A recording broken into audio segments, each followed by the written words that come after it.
Barcelona remontada. Ya, adalah bukti bahwa Barca kan juara Liga dengan taktik ini dan mental ini. Gimana jalannya pertandingan dan bagaimana taktik mereka? Mari kita mulai.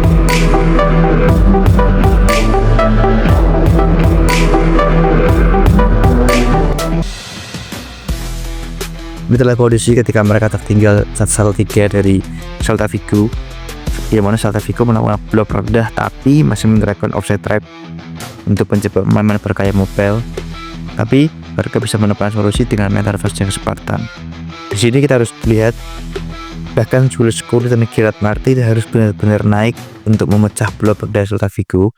Tapi kesalahan terjadi karena Celta Vigo melakukan offside trap, tidak benar-benar melakukan blok yang rendah di depan gawang. Kenapa seperti itu? Karena di gol dari Olmo adalah memanfaatkan link up yang terjadi. Jadi Pedri ini bisa bergerak leluasa dengan Frenkie de Jong karena mereka mempermainkan jarak antara nomor 6 dan 8 Celta Vigo ini dan striker mereka di depan. Dan mereka bingung apakah harus menekan back tengah untuk mengantisipasi dengan counter attack atau ikut turun melakukan marking. Kadang-kadang hanya satu striker melawan dua back dan satu striker lagi melawan gelandang, karena dua pemain ini berusaha untuk tetap menjaga blok untuk mengantisipasi tendangan luar kotak penalti. Di sini seringkali yang melawan gerakan adalah Pedri di area tengah, sementara Frenkie de Jong itu lebih menjaga kedalaman untuk mengantisipasi counter attack, sehingga sang striker ini bergerak mobile untuk bisa menutup ruang-ruang Pedri meskipun cukup dengan mudah diantisipasi dengan mundur ke belakang. Kemudian link up dengan Frenkie de Jong, kemudian kadang-kadang dibantu oleh Rafinha atau Lamine Yamal. Nah, di sini Olmo dan Lewandowski berusaha untuk tetap mengikat back tengah supaya fokus terhadap mereka. Meskipun karena offside trap mereka inilah, jeda inilah yang menjadikan mereka merupakan gol kedua dari Barca. Di sini dilakukan link up, Rafinha narik ke tengah, kemudian dia memecah beberapa pemain, ya, garis naik. Lewandowski mengikat back jadi agak turun, sehingga di sini dia bingung antara harus, ini sebenarnya sudah ada dua pemain kan harusnya, tapi dia karena menjaga Lamine Yamal adalah suatu pekerjaan yang berat, mungkin mereka merasa bahwa dua pemain baru cukup.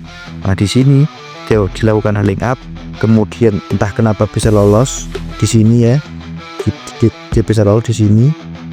Kemudian Rafinha bisa lolos karena pemain ini lebih memilih untuk zona marking. Jadi mereka nggak mau benar-benar mengikuti kemana Rafinha pergi, mereka yang mending mempertahankan garis offside dan garis pertahanan, sehingga Rafinha lolos.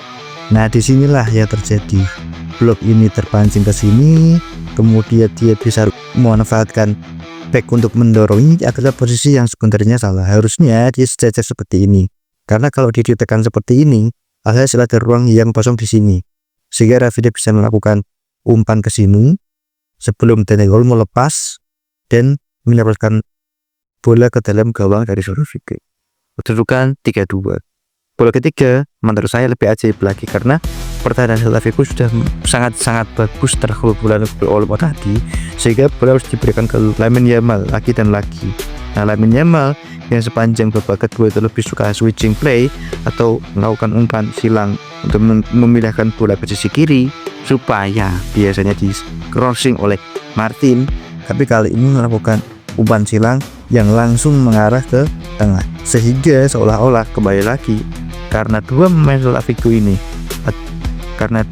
Vigo ini berupaya untuk tetap menjaga areanya bukan antar pemainnya, sehingga seolah-olah Rafinha di sini bebas dan bola benar-benar jatuh di benar-benar berada di depan kepalanya sebelum dimasukkan oleh Rafinha ke dalam gawang.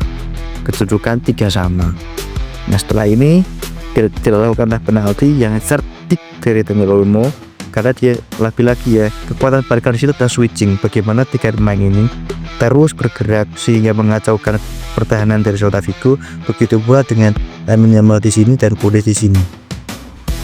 Nah, akhirnya Olmo mendapatkan bola terobos lagi dan lagi, dan dia berusaha menahan bola untuk mengecoh dua pemain Celta.